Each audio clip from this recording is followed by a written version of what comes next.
Hello, my name is Anthony Betts, and this video is on section 3 key principles, but it's for solving. In the previous video, you saw it was actually in section 3 as well, but it was on understanding. So I created a video on understanding.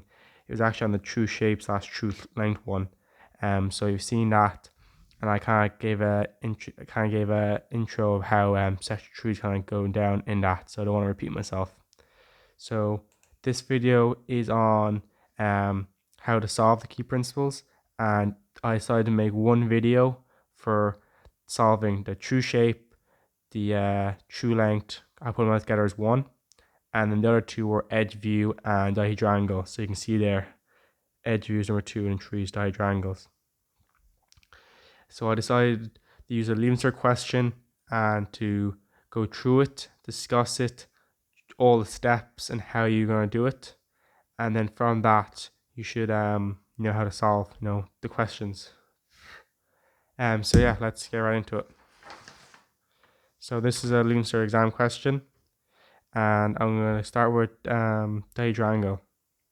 So the find dihedral, the question asks you between surface A and B. So this is surface A and that's surface B, and that line OP is the intersection. So we need to find the angle between. So what we first thing to need to do is go perpendicular to the intersection.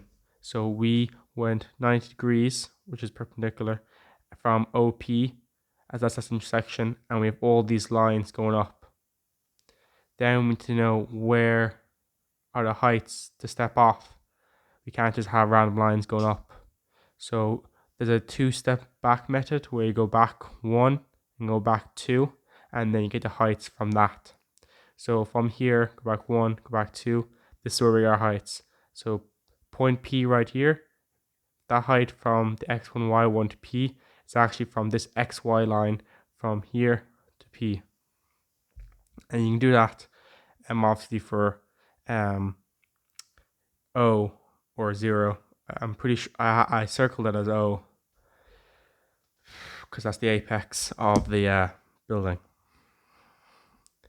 And then obviously Q and K, they're on the ground as on the elevation X. Sorry, not X. Q and K are on X, Y line on the ground, which means Q and K over here must be on the ground as well. So once you've done that, you then have your true length, which is OP because you went perpendicular to it. And then you also have an edge view of surface C. So surface C is this little triangle here. If we actually, since we look directly into it and perpendicular, we got an edge view of it right here, which actually completes one of the key principles, which was an edge view. The other two were true shape and dihedral. And I actually said I was going to do dihedral first, but it looks like I actually can't finish the edge view just there. So I only have 2 more to do. Anyway, back on track. Once you've completed that, you then need to look along that true length to get a point view over here.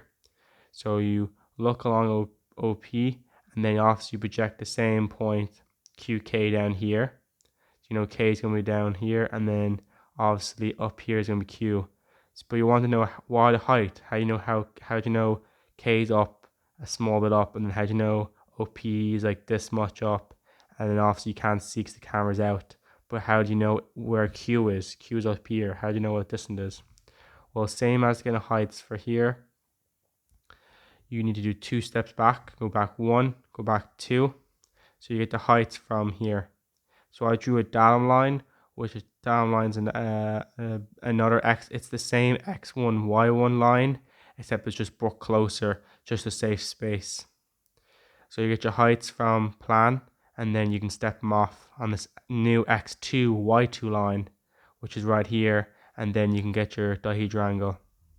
So that's how you solve questions. You first need to find the intersection. After you find the intersection, you go perpendicular.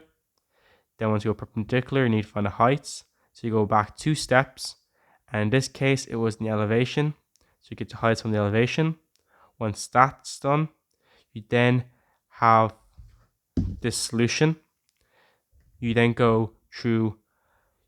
look through your true length to find a point view, and then you get your heights from 2 steps back, and in this case it was the plan, and then when you use those heights you then finish your diagonal. So that's how you do diagonal. And then the true shape, this question actually benefits it. Since we found the edge view of surface C, the question asked find the true shape of surface C and the smallest circle that fit inside it. So since we only found the edge view of it, all we need to do is rotate it down until it hits the x1, y1. So obviously it stopped here, but if you extend this y1 line out here, and then when you put your compass out here and rotate point Q, it actually stops right here. I'm going to darken it so you can actually see it in the video.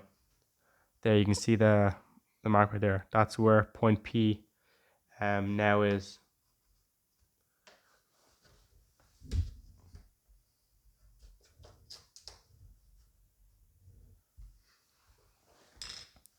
And then I've also bring this camera down, point it down so you can see it.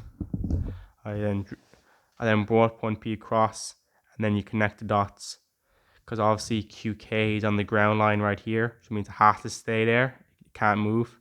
So you literally just join Q and K to it. And then obviously for drawing the smallest circle, this has nothing to do with the true shape, but since it's part of the question, what you do is just get your compass and you bisect the angle of all the sides of the triangle, and then where they intersect the center, that's how you draw the circle. So that's the video of me explaining how to find a true shape, dihedral, and edge view. And I use this exam question to talk through all the steps on doing it, just because I thought it may be an easier way, and plus students will be doing their exam paper questions, and you might as well be getting the steps on how to solve those by doing one like this. Thanks very much. Here we go to the video.